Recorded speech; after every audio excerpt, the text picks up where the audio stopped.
This is lesson 7 today, and as usual we're going to start by opening up the GitHub page for the class, Python for Data Analysis, and click on Lessons, and this is lesson 7. You can see I just updated it a little bit yesterday, and this is typical in GitHub. You'll see the last, what's called commit.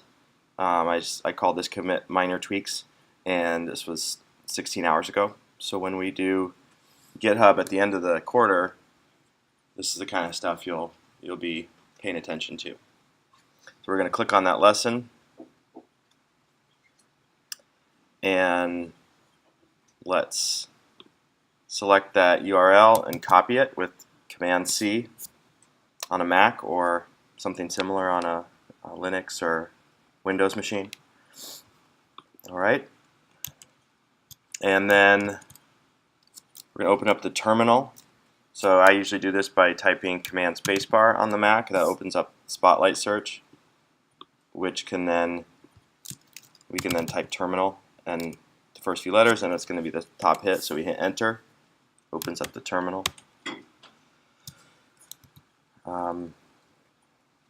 And next we're going to do a couple things. First, we're going to navigate to our course website, or course directory rather. So this is CD SIO 209, and then within that we're going to go into lessons, and we can see what's there. Got lessons and files from the previous lessons. We're going to type curl capital O, and then in either double or single quotes, doesn't matter, copy and paste that URL and then close it in another quote of the same kind that you used at the beginning. Hit enter. It's going to download from GitHub, and now if we do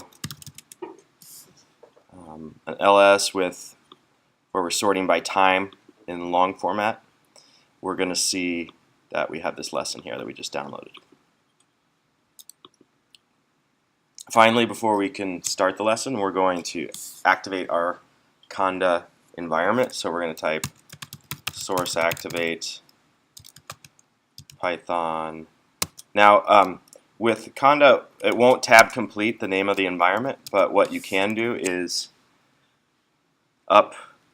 press the up arrow, and if you have it set up like we did in class, you'll get the last thing that you typed that began with those letters. So it would be most likely your Python 3 environment. So we can hit enter, and then we'll see that there. If you have any issues with your environments, let me know.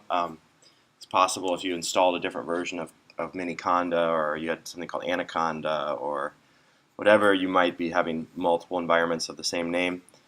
There's ways we can fix that. So finally, we're ready to open the notebook. So we type Jupyter Notebook, and it opens up this main home page for the notebook environment. So I'm gonna make my screen a little bigger here. Okay. So we're going to click on lesson 7. Oh, you know what I did? So, does anyone know what I did wrong? Copied the HTML page. Right. Yes, I forgot to click raw. So I copied this link, which is all of this stuff, which is an HTML page with my notebook in it. But what I should have done was click on raw, which gives me just the notebook itself, which is this JSON file. Basically, it's this nested bracket structure that has all of the content of the notebook in this particular format called JSON. So I should have copied the raw link. So we have to go back. If you did what I did, at least if you did it right, then good job. Okay, so we're going to type. You can type Command L to highlight the link, and then Command C to copy. Go back to our terminal, we can open up another window and do the same thing. Type curl -o. Will it replace it? Yes, it will. It will. So we closed the notebook here, so you can see it's not. If it was open, it'd be green, and then I'm not sure what it would do. It probably wouldn't like overwriting it, but it's closed. So when we overwrite it, it will also It'll also show up here. This is just a fancy way to view the contents of a directory, basically. So we can type curl -o. Now this is the raw format. So this is overwriting. So now if we do, we can see that it's updated to the new timestamp. So now if we go back here, you can see that it says seconds ago rather than minutes. So now if we close that, if we open that,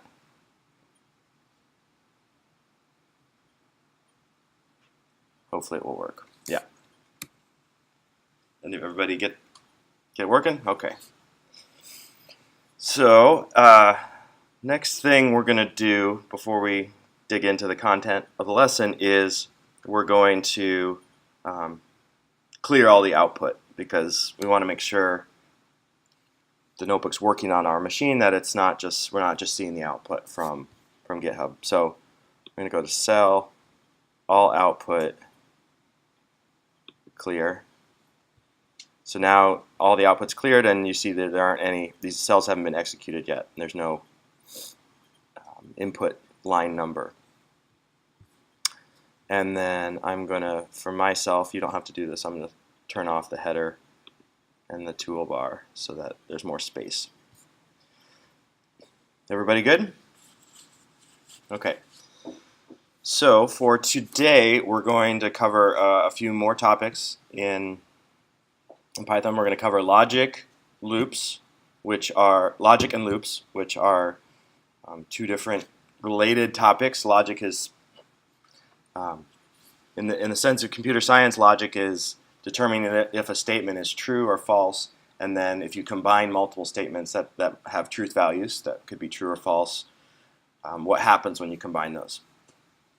And it's very important for controlling flow through a program when you get to the point where you're writing scripts or programs. And loops are very related to that, because you use logic to control flow through loops, and a loop is a way of doing a task multiple times, or doing it whether you meet some criteria or not. And then we'll cover three more data types, so lists, tuples, and dictionaries. We've seen these before in a few different contexts, but we will give them a more thorough treatment today. And after this, you should be familiar with all this stuff.